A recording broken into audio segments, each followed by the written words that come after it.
Hey guys, welcome back to my YouTube channel. I hope you're doing really well. If you're wondering about my hair, I have a tutorial on how I curled my hair. It'll be my next video coming up, so don't forget to subscribe down below, ring the bell so you'll be notified when this video goes up. But today I wanted to sit down and do a bit of a life update video. I haven't done a general life update for a very long time, and I feel like there's loads to update you on. And yeah, a lot's been going on at the moment, even though we can't do a lot. Like, obviously we're still in a sense of lockdown. Things are starting to ease up a little bit, but I kind of wanted to update you on a few things that have been happening, a few changes and things like that. So I thought I'd just sit down today, film a bit of an update video, let you guys catch up with everything that's been going on, and without further ado, let's jump straight into it. So the first thing that I wanted to mention, and you can probably tell because I probably included it in the title of this video, is that we are no longer eloping at the end of the year, and I am so gutted about it, because obviously at the beginning of the year we booked this holiday, we booked a destination wedding or destination elopement, and we were so excited, of course.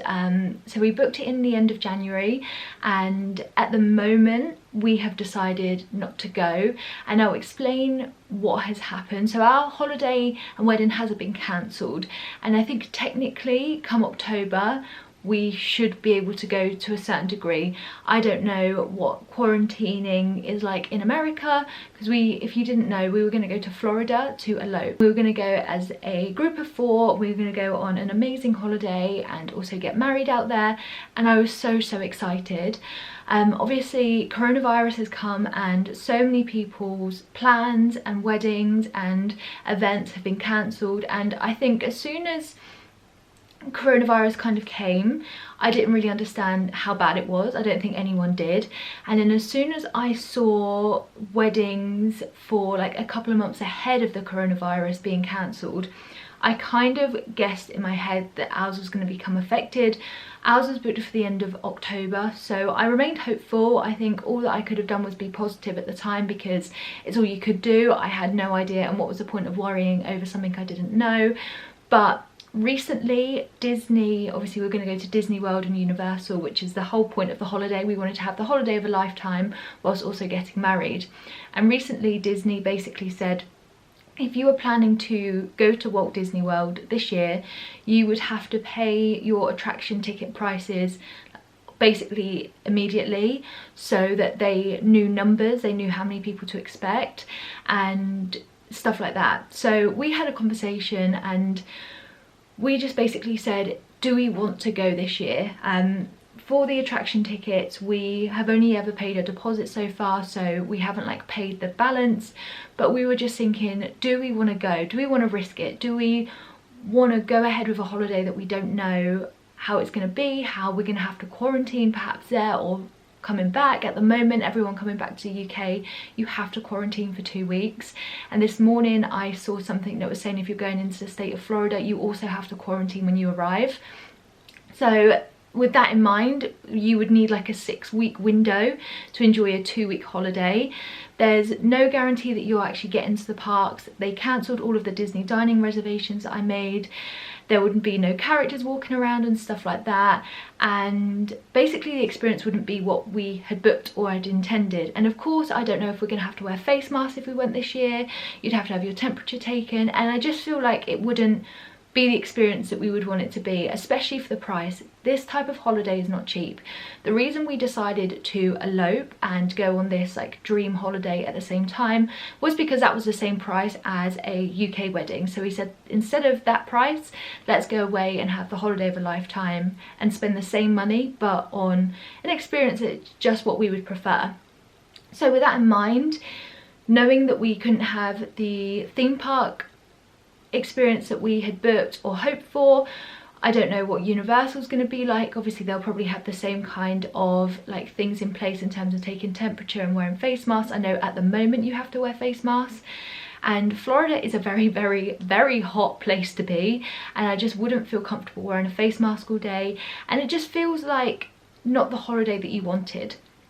So on the back of that, we basically decided that we won't go because we just don't want to spend that amount of money on an experience that could be less than half of what we anticipated. At the moment, Virgin won't talk to us about our booking. We booked with Virgin, and basically every time I've tried to get hold of them to find out what's going on, of course our attraction tickets are altered, but we actually booked them through a website called Orlando Attraction Tickets. So they are like an external company that sold the tickets. However, you get much better deals, and ordinarily if we were going to Disney I'd recommend them because of course you get a lot more for your money when you book through them instead of Virgin.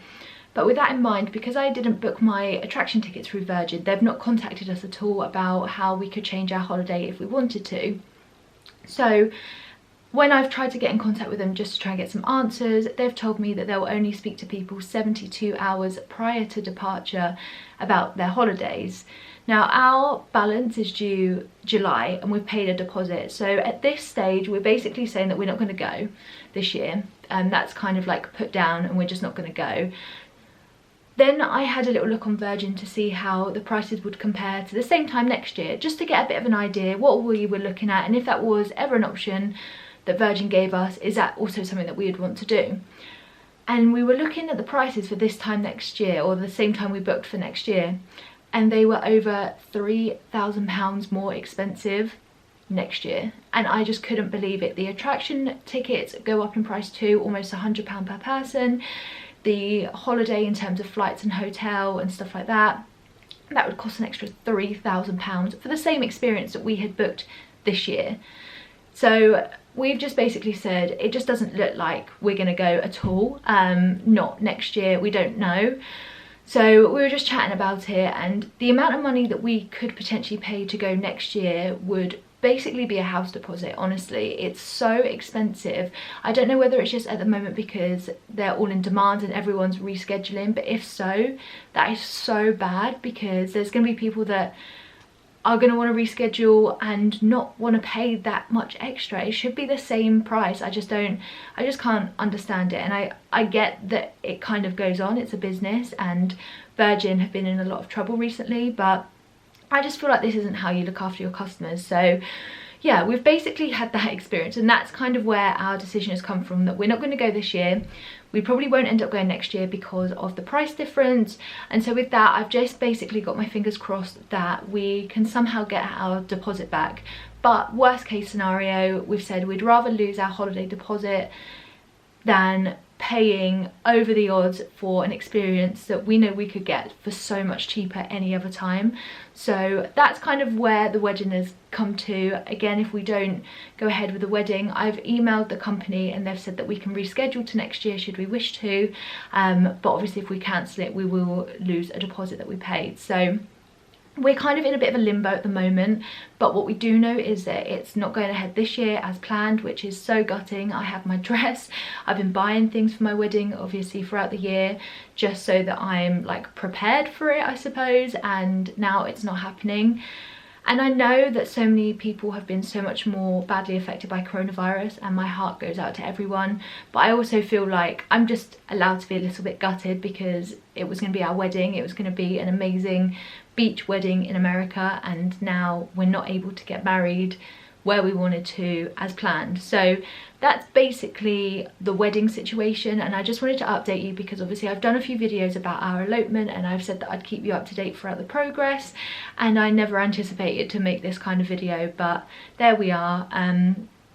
It's gutting of course, but it is kind of what it is, and again, if I mourn too much on that, then I'm only going to make myself sad. So instead we're looking at the positives. So therefore the positives that we're trying to spin this into, because we always like having something to look forward to of course, so we've managed to save quite a bit of money that we've not yet obviously used to pay off the holiday that we had initially booked.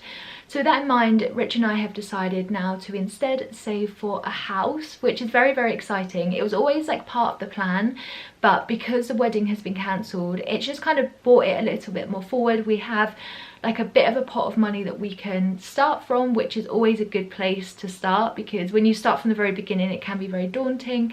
So I feel like we've got anywhere between a third to a half of a house deposit already saved, which is amazing, and it's a really fortunate place to be in terms of like starting to save. So we're going to basically try and speak to like a mortgage advisor or a bank or somewhere like that. Obviously this is a process we've never done before, so we're going to be going into it learning a lot. We want to basically find out our different options, how much we could borrow, how much deposit we'll need, and like the deposit options. So like if there's a 5% deposit, will we need a 10% deposit, things like that. And just try to get a bit more information, because we just said the amount of money that it would cost to go on a 2-week holiday, we could genuinely invest that into a house that we'd have obviously for as long as we'd want. So it just seems like the smarter option right now. So that's what we're doing. I'm actually very excited because I feel like it's put a really good positive on a situation that has been quite negative. Obviously we never anticipated our wedding being cancelled, but the fact that it has, it's nice to change the focus into something else that's really positive. And it just makes us not feel too gutted. Of course, when it comes to the date that we were supposed to fly out and then the date that we were supposed to get married, I think we're gonna have a bit of a like sunken stomach where we just feel a bit sad. But I feel like this is a nice motivation, and it's a great way for us to like keep on the ball and have something to look forward to. And obviously trying to buy a house is a big deal, so we're very excited.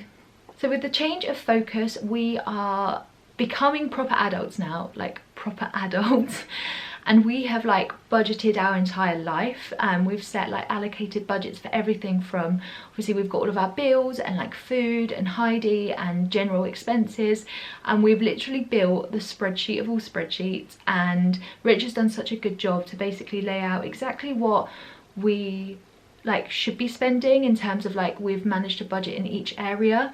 And then we're going to have a running total of like money spent, and then at the beginning of every month, instead of doing it at the end, which is where we've tried to save before, at the beginning of every month we're going to take whatever the like total budget of everything is, we're going to keep that in our joint account, and the rest we're moving over to our savings. So we're going to have like a nice chunk of money going over every month, which again is a very fortunate position to be in because of coronavirus and so many people have lost their jobs.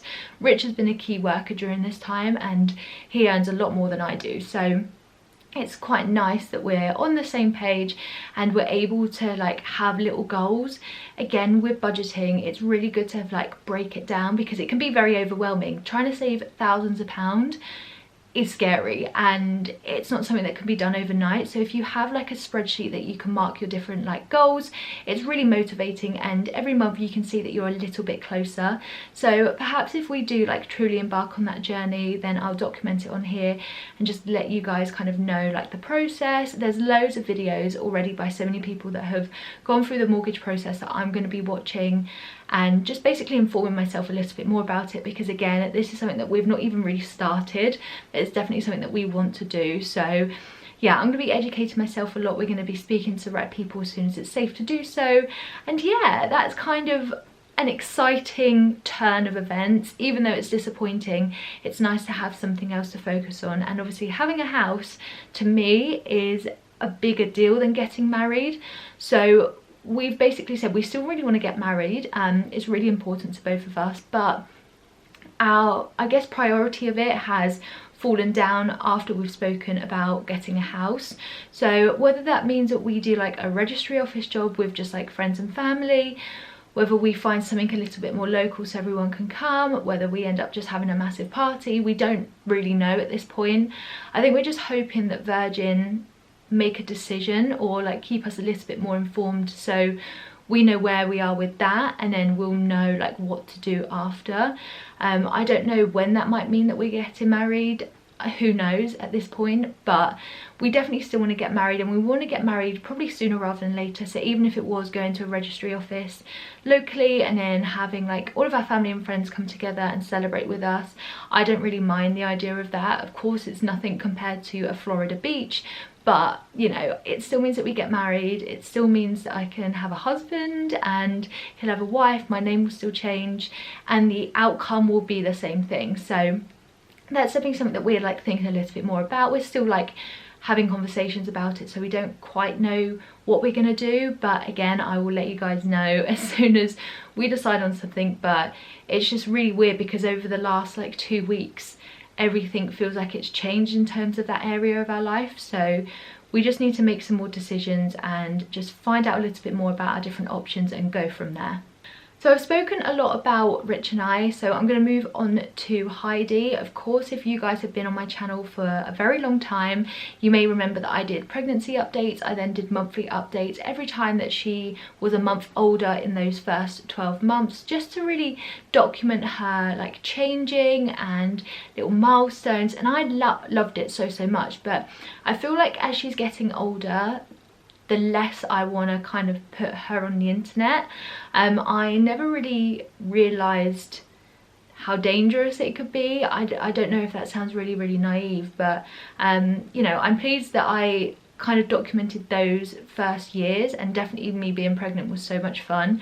And again, if we had another, I definitely would document my pregnancy and probably do the first couple of months too, because I think it's so interesting, especially when it can be so varied. Every child is so different, so it's quite reassuring to hear something that you're experiencing through someone else. So I love the fact that I did that as like a resource point, and it's really nice for me to look back on because I can't imagine her being so small anymore. But now she's 18 months old, she's becoming such a little character, and I don't know, I just feel like I'm not as comfortable putting her on YouTube. I do still upload Instagram photos of us all together and her, and I feel a little bit more comfortable about Instagram. Again, that might change later down the line. I never felt like I'd have this type of mindset, but you know, that's kind of how I'm feeling at the moment. But 18 months is a very strange age. It's really lovely because she is becoming her own person, and she knows what she likes and what she doesn't like, and she's so cheeky and funny, and I just am so in love with seeing her grow up, and it's just so much fun. With 18 months comes the 18-month sleep regression. Now, I didn't know this was coming. I don't even know if we're in a sleep regression or if she's now just a terrible sleeper, but for the last 2 weeks she's not slept through the night at all, waking up at least once a night, sometimes twice, sometimes 3 times, and I'm getting less sleep than I am more sleep of a night time, if that makes sense. So I'm up more with her than I am actually sleeping. It's broken sleep and I am struggling at this point. I spoke before, but Rich, my other half, works nights, so he works night shifts, so sometimes he's home, sometimes he's working. But I think because of that, she's got very used to me being the comfort at night, which means that if he tries to give me a helping hand, which I need sometimes, she just isn't having it. So it's very like reliant on me to get her back to sleep or to comfort her. She just won't have any of it with Rich at the moment. And she's developing quite bad separation anxiety, which I think is to do with this as well. So right now we're just like debating what we do. So obviously it's quite nice that I'm not having to go to the work office, because normally I'd wake up at 6 o'clock in the morning to get ready to go, whereas at the moment I can kind of be in my comfies and then work from home from 9. So I am working from home at the moment, which I'll touch on in a minute. But yeah, it's been quite good timing, I have to say, but it still doesn't make it that much easier because nights are just very hard. When you have a newborn, nights are so much easier because A, you expect it, and B, they go straight to sleep after you give them a bottle, and it's so much easier. Now she wakes up and she is throwing herself about, she's screaming, she's crying, she's having a tantrum, she won't just go back to sleep, she won't self-soothe. So it's like, do you try to train them to self-soothe right now, or do you just bring them into bed with you and have cuddles? I'm just really stuck on basically what to do. So again, I think that I'm just going to try and read up a little bit more about what we should do, because you always worry about bringing bad habits in, and that's kind of where I am at. But yeah, there's a lot of concealer on today because my eye bags are so bad. So I just then wanted to finish up on a couple of points about me. So I mentioned just then that I've been working from home. So I really like working from home. I feel like I am really productive at home. I'm someone that is very disciplined with my time, and even when I was at uni and had assignments and stuff, I'd always work from my home much more than a library, and I found that just works really well. So that's what I've been doing, and I feel like it's been going quite well. And yeah, I really like working from home, and I think that if there was ever an option to do so, or if there's, hopefully this encourages business to have more conversations about flexibility, because especially as a mum, I would really love to have like a little bit more flexibility, but you know, we shall see. But I think that seeing the whole team forced to work from home is a really, really great learning curve for businesses. With working from home though, I found that I was snacking so much, and so a couple of weeks ago I made a bit of a bid with myself that I am going to be healthier and try to lose a bit of weight. I have like a goal of losing 1.5 stone. That would be like really ideal, and then I would just probably feel so much better in myself. I'm not doing that for vanity reasons, I think it's more just for health. But yeah, I was snacking a lot at home, which is not good, of course. So I'm just trying to make healthier decisions. I'm making sure that when Heidi and I are off together, that I'm going for nice long walks with her, we're getting our exercise. She loves being out in the fresh air, and so do I. So I just find it's like so lovely at the moment because of cabin fever. So I just try and make sure that we go for nice long walks. I'm trying to eat a lot healthier, eat the right things. Everything is okay in moderation, but I don't know how to moderate my chocolate. So it's just making sure that, for example, instead of buying a chocolate bar, I'm buying the Fiber One bars and stuff like that, so it's like less calories, less bad, but still curing that like sweet taste. And yeah, it's going kind of well. I mean, this week I have basically been on, and so I've been eating really bad because I just really need that comfort. I think that, as well with not getting very much sleep at night, I just almost need it for a bit of an energy boost, which I know is quite bad and actually sounds like a bit of an excuse, but normally I've been quite disciplined, and yeah, just trying to make better decisions. So far I had lost 4.7 pounds, which I think is a great place to start. So yeah, I'm just trying to like lose a little bit of weight, but I just feel like it's good to do it in little dribs and drabs. I wouldn't want to dramatically do it at all. And so yeah, that's kind of been something that I've been focusing on personally. And then the last point has been, I just wanted to touch on my skin.